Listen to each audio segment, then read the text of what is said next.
All right, good evening, everyone. My name is Allison. My pronouns are she, her. I have the honor of serving as the executive director of the Gallatin County Democrats. Tonight, we are having a casual conversation with Kelly Kortum, who is running for House District 65. And we're really excited to hear from him, learn more about his campaign and what he hopes to achieve in the Montana Legislature next year. So Kelly, would you like to introduce yourself? I would love to. Thank you for hosting me. I'm Kelly Kortum. I grew up in eastern Montana. I moved to Bozeman in 2003 to get a degree in computer science, and I loved it so much, I never considered leaving. I've fallen in love with this place, and I got involved at the community level about 5 or 6 years ago and saw I needed an opportunity to get involved. I've been on the Gallatin Democrats Central Committee for at least 5 years, and I've gone to every state Democratic convention since. I love the policy work and the rules work in those sort of conventions, and that was kind of a natural segue into running for office and aspiring to be an elected official. I'm a little bit more on my background. I grew up in a ranching community in a town of 350. My graduating class was 19 people. I lived exactly half my life in a very rural, very conservative area. So I'm pretty familiar with the way the rest of Montana does things. We often get accused of being a little different here in Bozeman. They call it Los Angeles, and that's sometimes an insult. It's usually an insult, but I feel like I've seen a lot of the sides of Montana, and that I would have a very positive communication style in the legislature with people from around the state. My background is in tech. I got a computer science degree here. And I've been working at the community food co-op for 10 years as an IT administrator. Before that, I've worked tech. I've worked for the field house at the university, cattle work before that, ranching, farming. I installed sprinklers one summer. I've done a lot of kind of the Montana gambit of figure out what you want to do. And I ended up working at the best place ever. My particular interest in the legislature is policy. I'm really interested in making all of our lives more stable, whether it's through predictable, affordable health care, working on housing, wages here, property taxes. There's all sorts of things that make Bozeman an unsustainable town, and I would like to have an effect on that while still helping the rest of Montana as well. I guess that's a little bit about me. I'd happily entertain any of your questions. Yeah, awesome. Just for the few of you who have joined, I just want you all to know that we are recording this so that we can share it. Just wanted to let you all know that. But who has the first question for Kelly?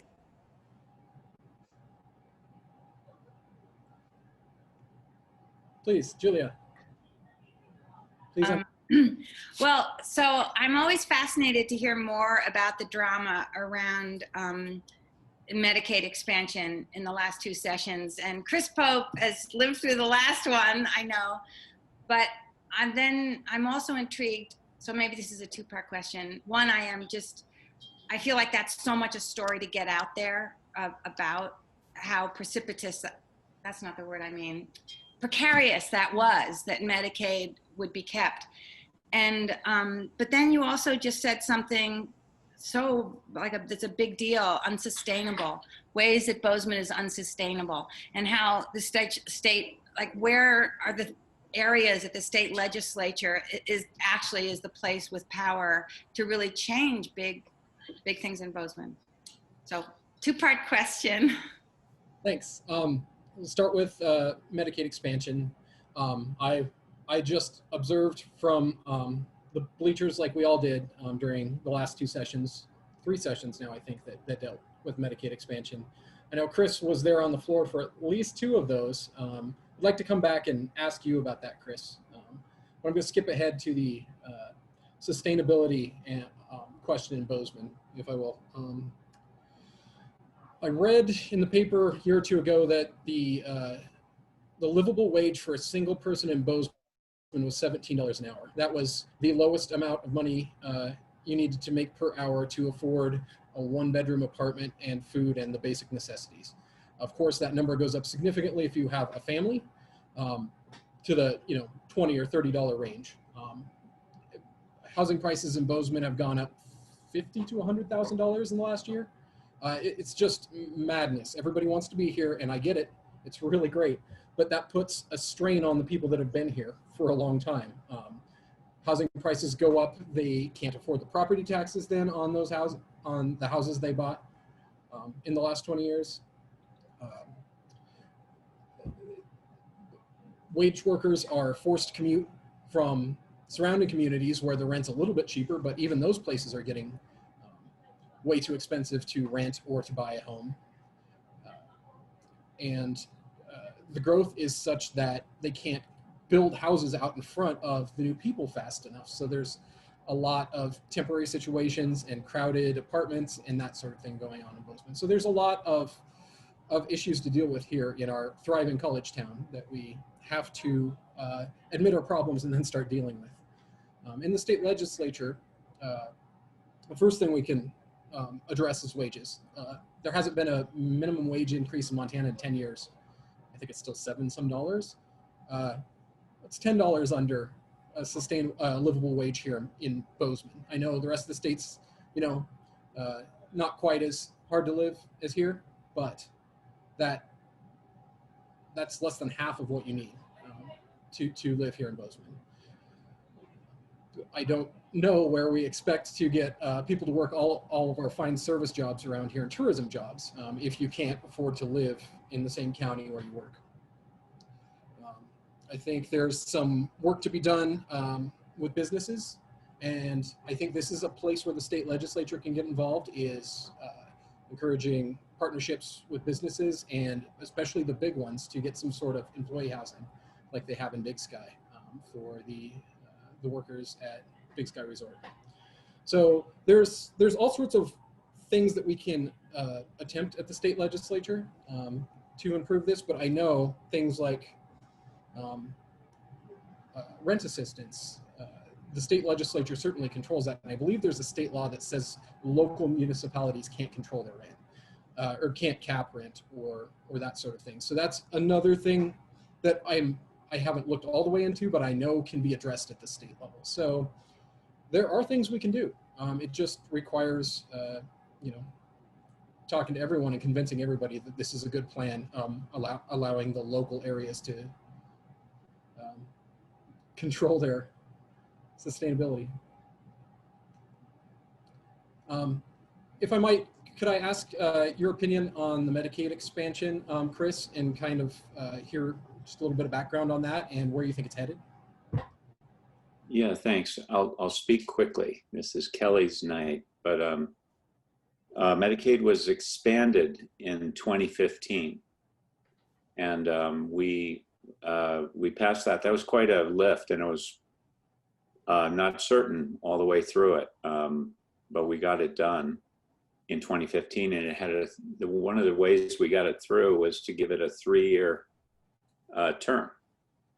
So can you imagine doing, a serious months of work in the session, and at the end we had to put a 3-year sort of it's like a pilot, but that got it passed. And then 3 years later, in 2018, sorry, the years are running together.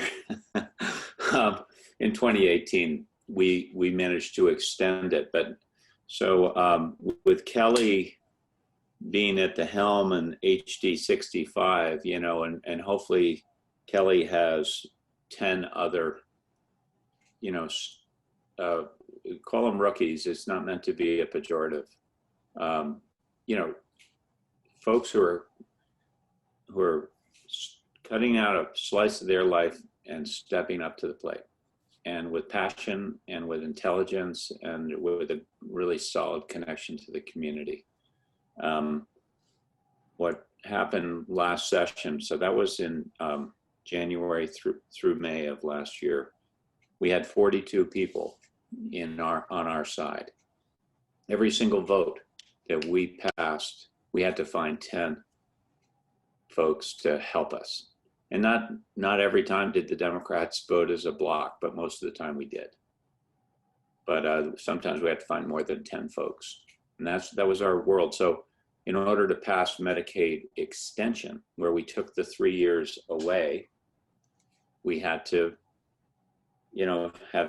show proof of working, that you have a job or you're trying to get a job. We, God forbid, wouldn't want to have healthcare for somebody who isn't working. I mean, go figure. And a lot of people obviously aren't working because they're unable to. They have health issues. I mean, the whole thing is really nutty, but that's what the trading card, one of the big trading cards. So going forward here, and I'll just then shut up, Kelly, is, in the middle of this in 2017. So that was 2015 and then 2015, 2019, we passed Medicaid expansion and extension. In 2017, they ripped the health care budget in pieces. They reduced mental health services, and we had clinics closing all over the state of Montana. And we've reduced all kinds of state support for healthcare. So this next round, and then into the future and future sessions, healthcare is still probably the #1 battle. And if we can get more folks, on our side, the lift is easier, and we can become more progressive in the way we approach healthcare, namely that it becomes an essential service that every citizen receives, and that we try to, work on this pharmaceutical issue and so forth. So I'll shut up. That's a long subject we can get into, and I apologize. I'm always too verbose. You can just ask Maddie, my wife. But anyway. Thank you, Chris. Did that help, Julia? Awesome, thank you. Who has the next question? I see Dwayne. Let me jump off of Chris's discussion on Medicaid expansion. As Chris knows, I testified in both of those sessions for Medicaid expansion. And one of the things that nags at me is that most of the public doesn't understand how the federal government changes in its financial management operations from that of the state and local governments or from a private business. And that's important to what it is that you're trying to do, Kelly, when you get there in terms of create and defend policies. Because if you're proposing policies based on a mythical sense of understanding of how the federal government works, you'll come up with proposals that fall far short of what the potential should be in terms of achieving what we're after for progressive programs. For example, if you go back to 2015 at the legislature when you were arguing for the need to expand Medicaid, the biggest concern that the Republicans articulated about not going forward with it is that Medicaid expansion was promised to be 90% funded by the federal government past a certain period of time for the eternity of the program. But the Republicans argued that the federal government was going to go broke it couldn't be counted on to provide that 90%, and therefore it would make the state responsible for carrying on that program, which would mean that it would increase the taxes of the Montana people. And the point that I want to make, and it's in conflict with the common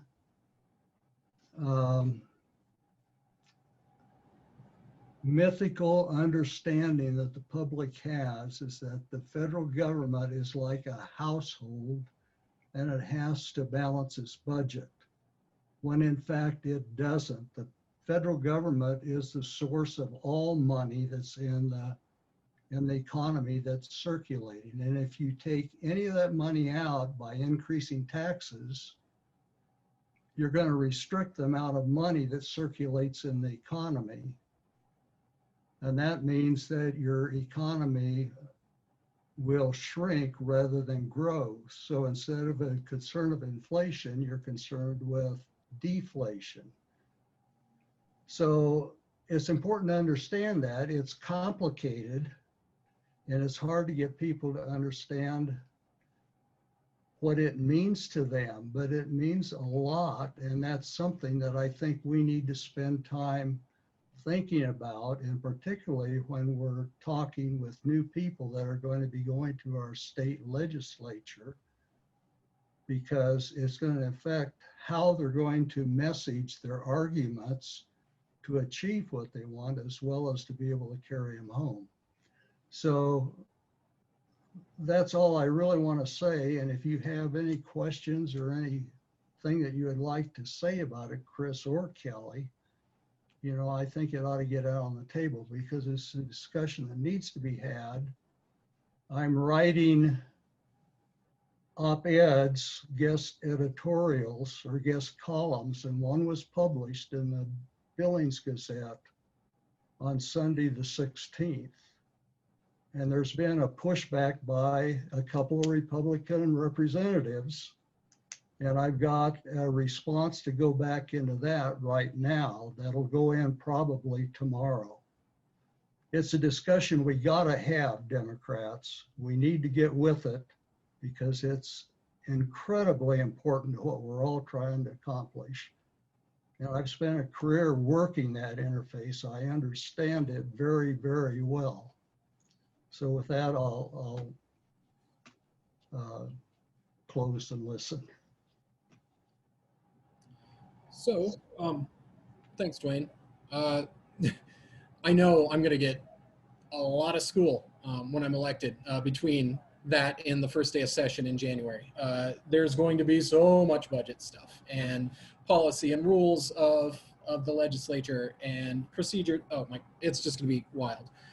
I am very excited for how our economy works and how our state interfaces with the federal government.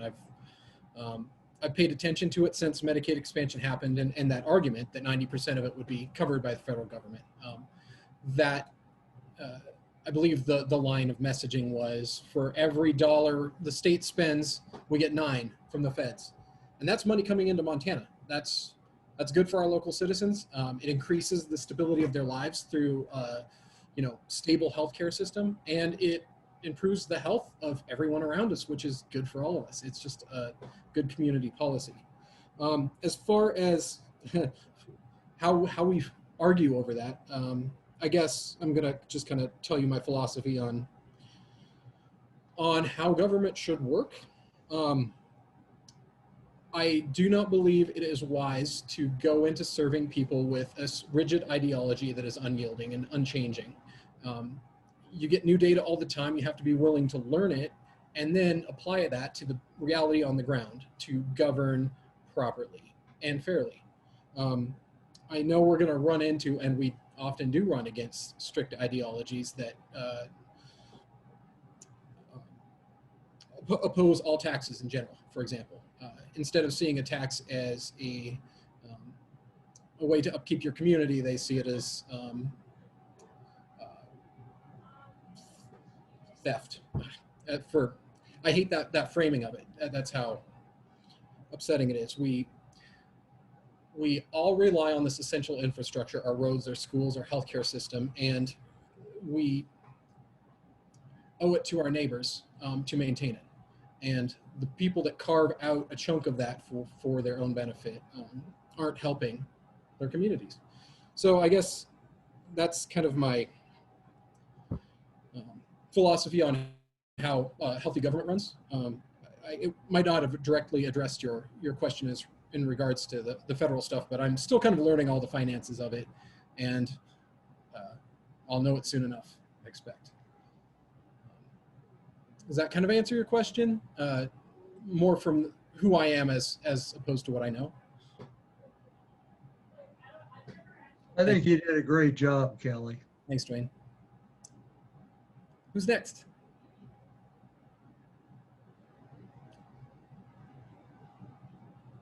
I'll throw a question out there. I love it.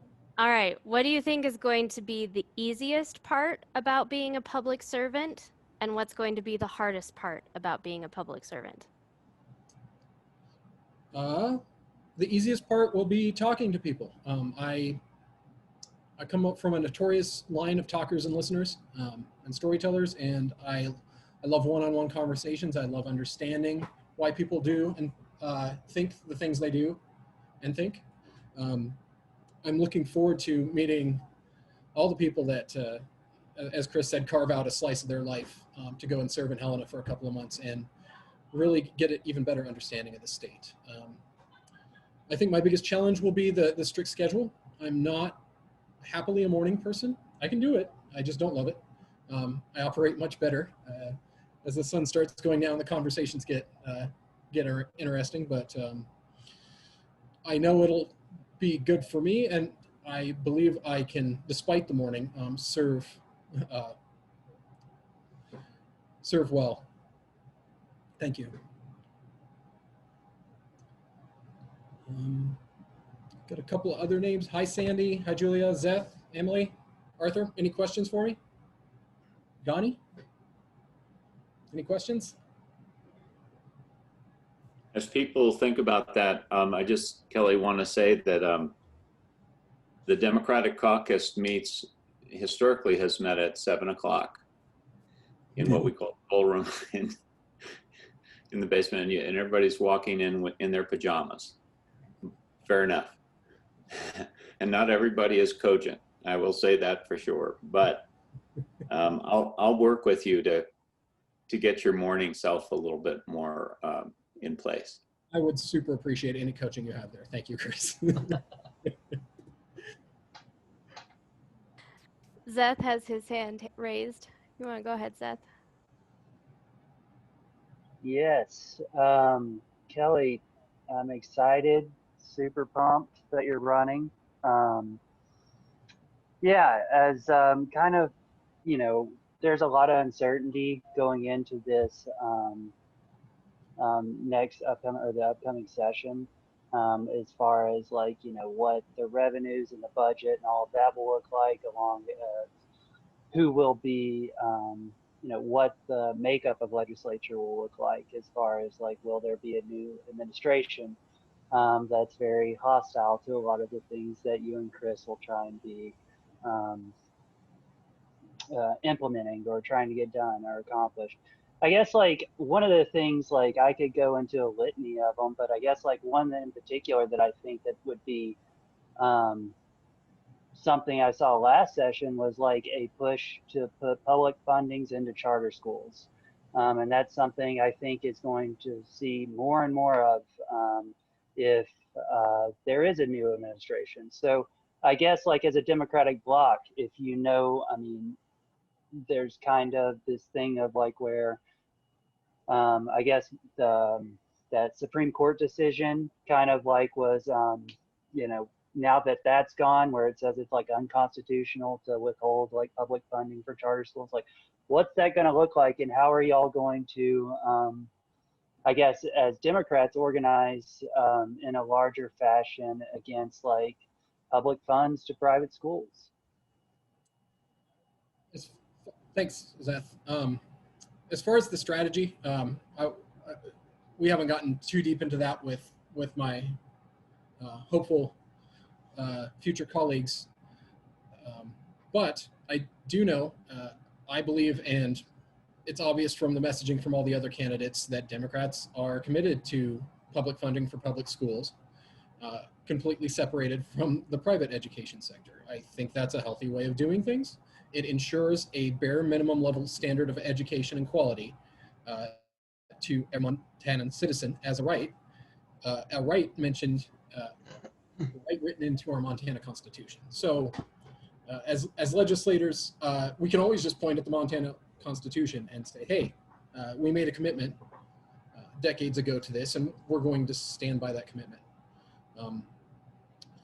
I believe there is some room for some working with writing laws to push back on the filtration of public funds to private schools. It's the constant battle of private versus public, and I believe the message has gone too far to the privatization of essential public infrastructure and services. We can push back on that with good messaging and good policy, and occasionally the negotiations that need to happen. There's going to be, you talked about the budget as well. There's a lot of uncertainty over how the budget's going to look, how much money the state of Montana will have to split between all these essential services.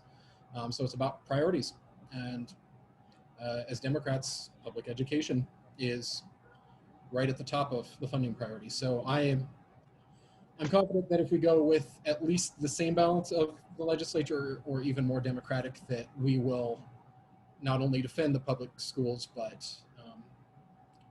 maybe improve the on the ground workings for the teachers and administrators and students, and getting better education outcomes in Montana in general. I am confident that if we even get a few more seats, that we can improve upon that this cycle.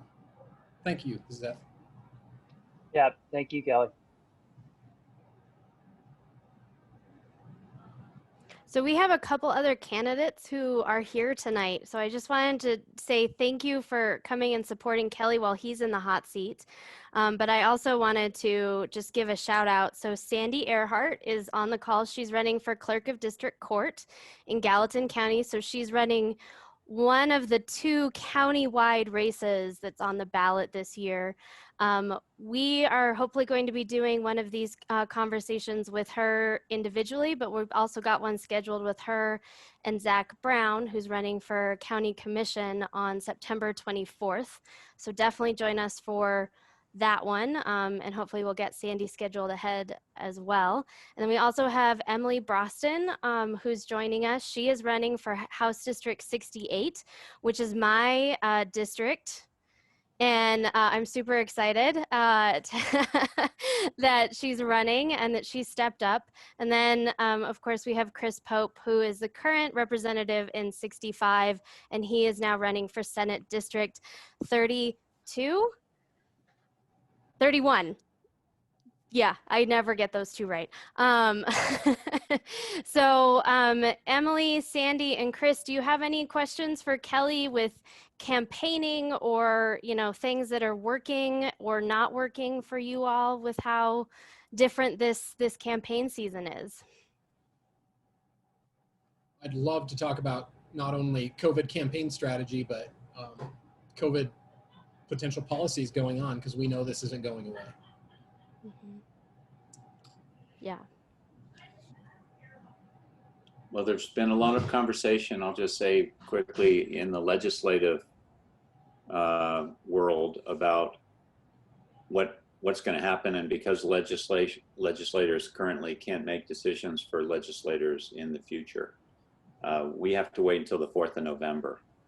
I mean, there's been a lot of conversation going on, and I would say that it's leaning heavily to a hybrid system, which I'm still having trouble getting my head around, but it would be that everybody will be on computers and using Zoom, and somehow some people will be in the building.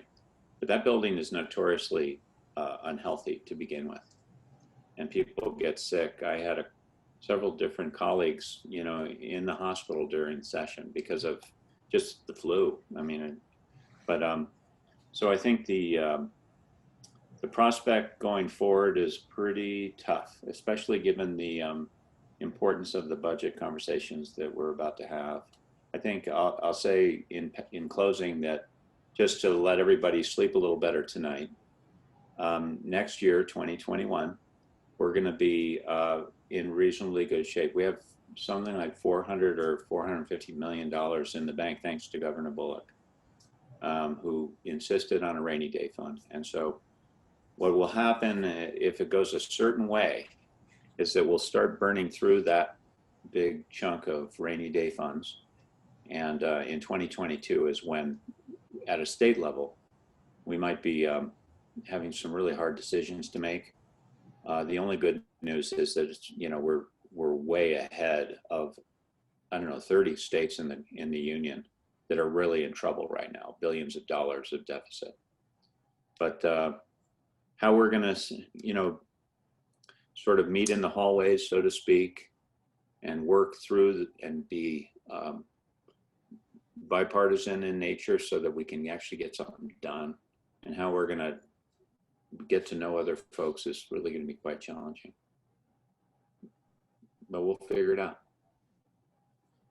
Thank you, Chris. That's definitely something that I was preparing for, was one-on-one conversations with every other legislator who would talk to me to agree on our common values and then work towards policy that helps all Montanans. Yeah. That's going to be harder this time. It's going to be phone conversations with staticky connections. It's going to be Zoom calls, and it just won't feel quite as personal to me. But I'm old enough of a millennial. I can talk on the phone pretty okay.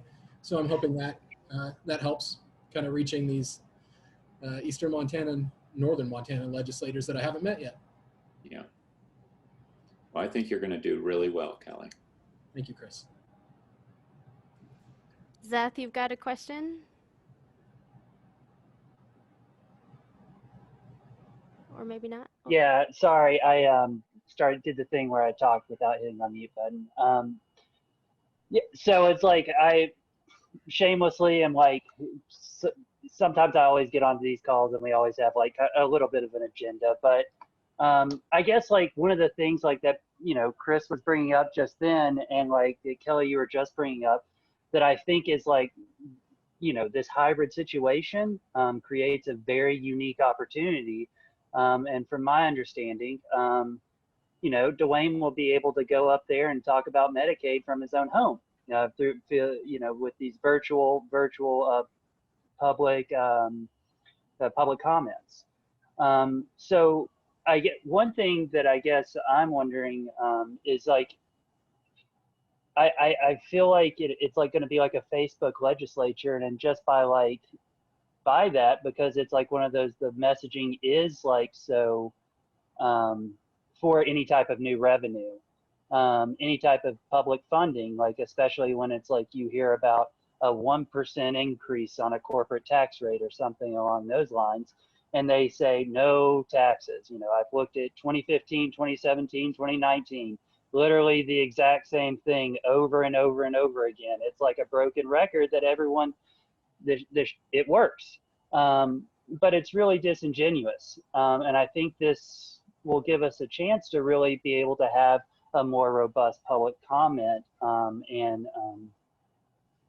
I guess my question eventually was like, have y'all begun to like start thinking about, is that something y'all are talking about? Because it's like one of those, with the one-on-ones and things like that, that allows, Americans for Prosperity, I hear, has a unbelievable lobbying arm, and they're like every single session, and everyone that's on this call works. They have to go to work. And so therefore this is a thing where it's like, this may in some ways level the playing field, but the only way it levels the playing field is if we have everyone kind of like this, like organized in this sense. And I guess like, is that something y'all are thinking about, and will that allow y'all to be, I guess like a little bit more cavalier with the way that y'all go about, there's plenty of money out there to fund all the things and even more. in a state budget. So it's like, this is a chance, and I guess I'm just like, I don't know. Question being, like, have y'all started thinking about that as a way to have more leverage? And then I guess the last portion is, yeah, I don't know. I'll go ahead and stop, but yeah, I'm off my soapbox. Thank you, Zeth. Let's approach that from the accessibility standpoint first. There is an accessibility problem, not only testifying at the legislature, given our giant state and the short time frames there are to travel to Helena and back, say if you're from Sydney, Montana, or Miles City. It cuts a lot of those people out of the conversation at the state level, informing our state reps of what the situation is in their communities.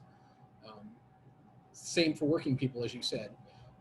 Working people are working and they can't take an hour off or many hours or a day off to travel to Helena and testify.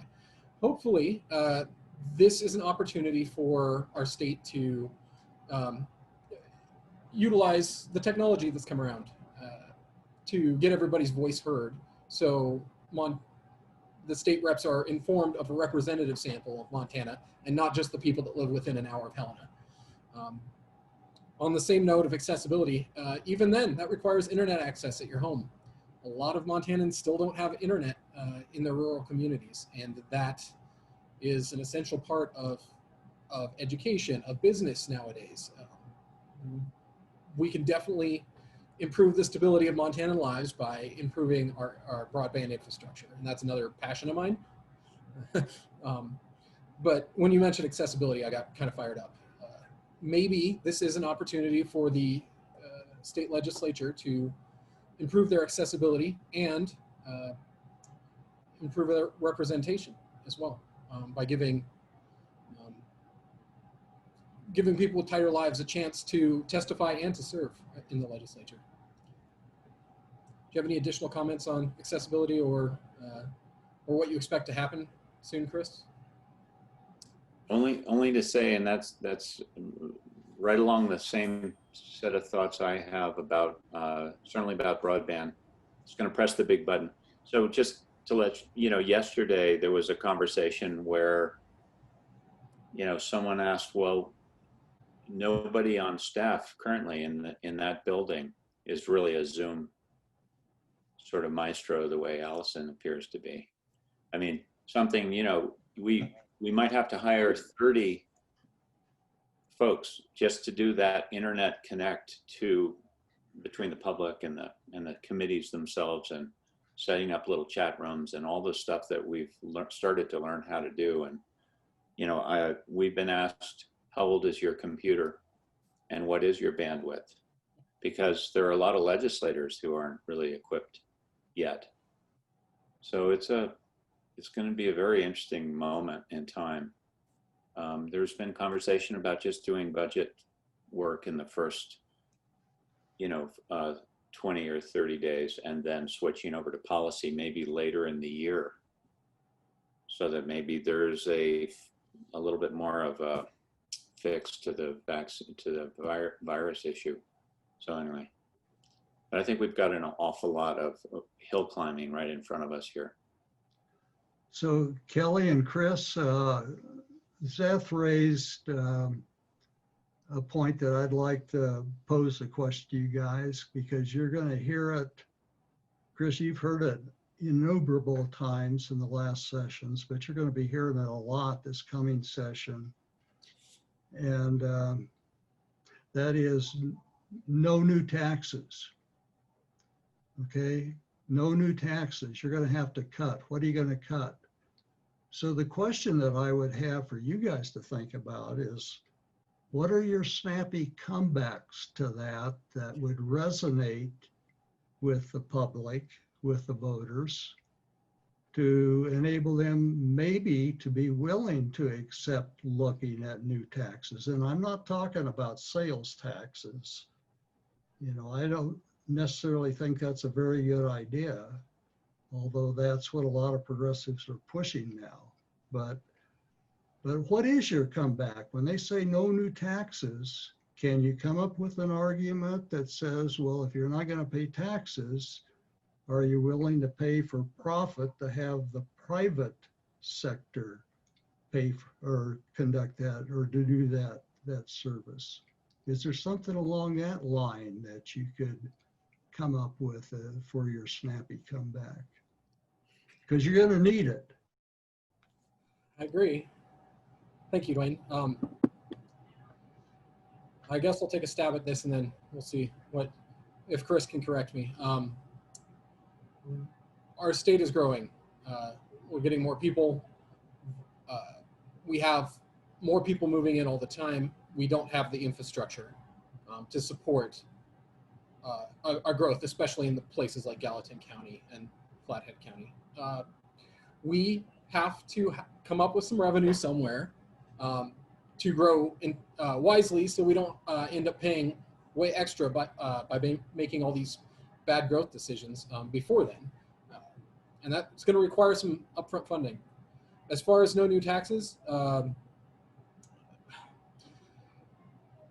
it's an archaic mindset when you consider all the money that gets exported out of Montana and all the new money moving into Montana. There are places that a adaptive government will find to fairly tax and then build out infrastructure.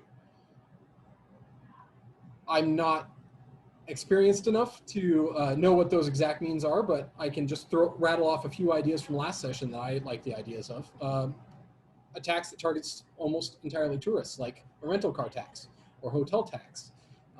Those are ways of having the tourists that don't pay the sales tax, because nobody pays state sales tax here. It's a way of having the tourists help fund the infrastructure that they're using as well. That's just one little example. But as soon as you say the word tax, that's off the table to more than half the legislature. So we're going to have to either change the balance of the legislature or change the tone around the word tax and revenue. I guess would be my 2 cents on that. Chris, can you clean that up for me? Well, I think it's a terrific question, and it's a slippery slope, needless to say. And it's a conversation that's been going on for most of my adult life, both in Montana, elsewhere in the country, nationally. You know, my sense is that this next election is a referendum on privatization of public education, of public lands, of our criminal justice system. You know, last session, 2 sessions ago, there was a very big push for getting corporations to build jails in the state of Montana. And it's clear that it doesn't work. And they have no interest in rehabilitation of inmates and helping people reconstruct their lives. I mean, there's so many different aspects of that question, Dwayne, where I think fundamentally it's about your vision for how we go forward. What I like to say is, you know, we are a citizen-led legislature. We are a government of the people. And there are many, many examples of where governments that are strong, working with the private sector, grow economies and build jobs and build good paying jobs and build union jobs and can expand opportunities for all folks. And so it does come down to a degree to a world view. You know, how can we best communicate our core values? You know, we have to be not angry and incensed about it. We need to be compassionate about it. I think there's a lot of denial on the other side, and I'm very concerned about the privatization of public education, for example, which we talked about earlier, and public lands. I mean, we just see it in action. You know, take the Arctic oil fields and sell them off. You know, I mean, so that's what's in front of us, and it's why the election's so massively critical this time. It's not a very good answer, Dwayne, but It is the fight. And until we get more people voting for a progressive democratic slate of issues, then we're frankly playing defense and not very well, especially if we don't have a governor in place. Exactly. Yeah, I was just going to add to that a little bit that, you know, the point of winning elections, the point of all of you campaigning right now is to win so that then you can go govern. And, you know, and that's something that I think a lot of us kind of forget right now in the frantic chaos of campaigning. But the point of winning is to then govern and then to put in policies and protections that help all of us in our community. And for me, I say taxes are investments. Taxes are investments in our community. And that's why taxes aren't a bad thing, because we are investing collectively for the good of all of us. And so like, I think that all of you are going to be amazing legislators and public servants. And I'm really excited to get you all there and then work with you all afterwards. I'm kind of going to go back really quickly to Zeth's question about public comment and, you know, us being able to be a little bit more organized this year. And my position is brand new in the Gallatin County Democrats. We've never had a paid staff member. I am a full-time employee now of the Gallatin County Democrats, and I'll work year-round on it. It's not just during a campaign season. So when the campaign ends, what I want to start working on, and actually we'll do it before that, is seeing what we need to do to make sure that the legislators who are elected know what our community cares about, and then also making sure that the legislators are letting us know what we need to be aware of so that we can, you know, organize public comments and get people to show up when they need to and help them, you know, connect when it matters and when it's critical. And that's something we've never had before. And I can't tell you how freaking excited I am for it. And so I just want you to know that, like, the Gallatin County Democrats are investing in our future by hiring a person, and I'm grateful that I get to be that first person. But like, it's not just about what happens right now. What's more important is what happens next. And so, like, I am so grateful that all of you are on here, and I really didn't mean to start talking, but I just got really excited. So what other questions are there for Kelly? Thank you for your enthusiasm. Sorry? Well, speaking of job creation and the public sector and investment, there are 2 seats up in the Public Service Commission, and our district 3, Tom Woods, is running. And I'd be curious if you could speak to how the House and your seat can help support a move towards green energy and the creation of jobs in Montana that would also, of course, greatly benefit the environment. Thank you for your question. Yes, we have a Public Service Commission race in our quadrant. There's 5 seats anyway. Tom Woods is running for Public Service Commission, and he's a termed out legislator and a friend. I'm very excited for his campaign, and we could really use his voice on the Public Service Commission to balance out the kind of imbalance that they've had for many years. As far as what the legislature can do to promote new green jobs in Montana, there's a lot of projects on deck and a lot of laws that we can write to then be utilized by the Public Service Commission to balance the interests of all the parties involved. I was really excited about the energy storage project.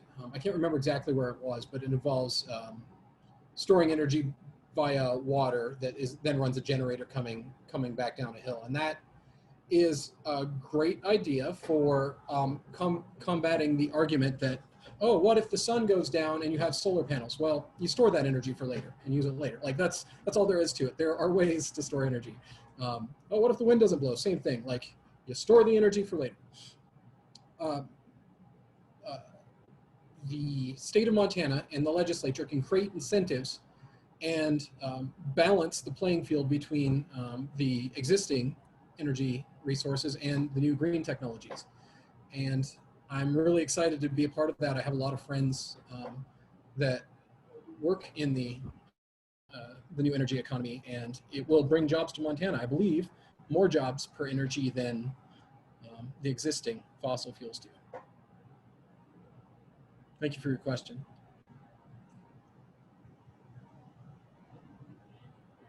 Who else has a question?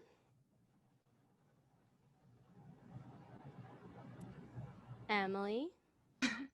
Yeah, I can go. Well, I can just share something that I know that I've been talking about a lot lately with people on a college level is kind of a lot of the stress that both the faculty and the students are dealing with right now. And I would say the majority of people that I know are doing school remotely, but their tuition didn't decrease and they no longer have the same accessibility to these, professionals in this industry. And there's, and then as well, they don't have the same amenities on campus.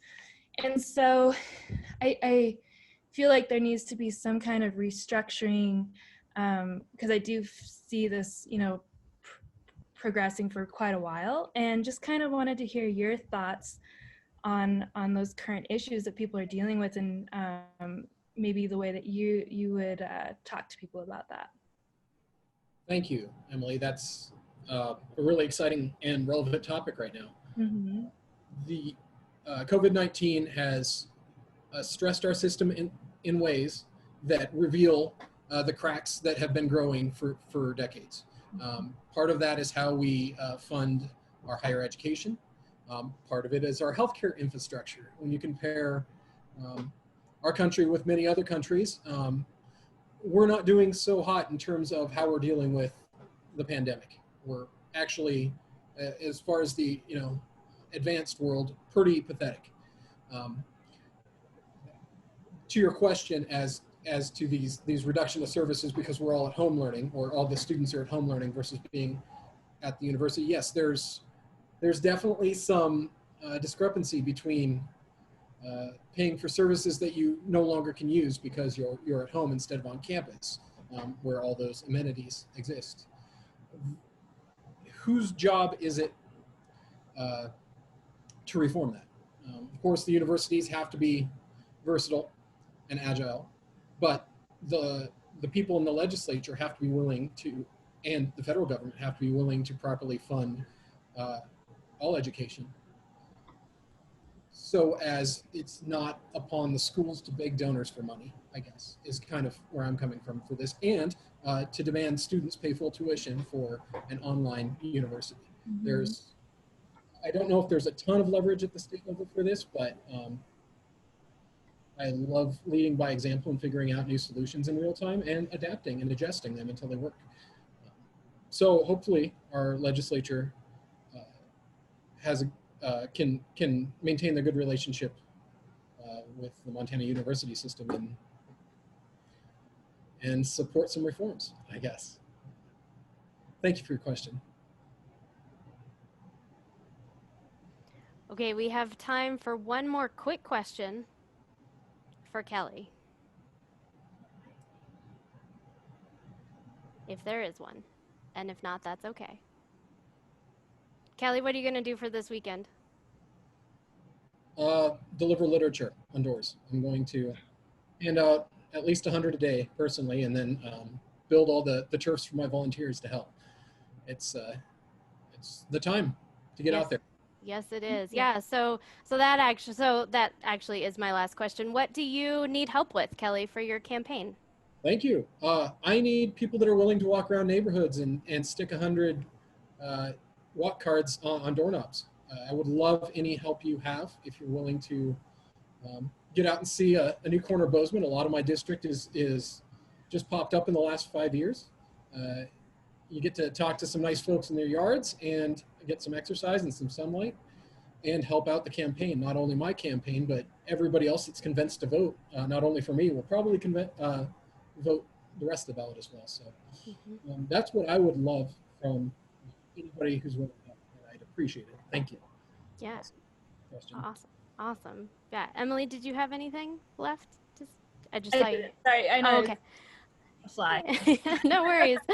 All right. Well, that wraps it up. I do want to say, for anyone who hasn't been to the Gallatin Democrats website lately, there's information for all of our candidates who are on the ballot in Gallatin County. Take a look at that. It also has their contact information, emails and websites and social media. Give them a follow. Send Kelly an email if you want to help him out. He definitely would love that. Your support means so much to all of these candidates, no matter how big or small that support is.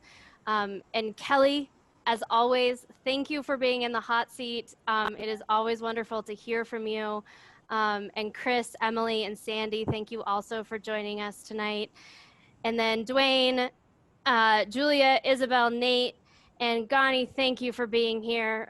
It was really a pleasure to see you all tonight. So just have a wonderful night, and we'll be doing this almost every night for the next few weeks. So look at our schedule on the Gallatin Democrats website, and you'll see who's up next. All right, well, have a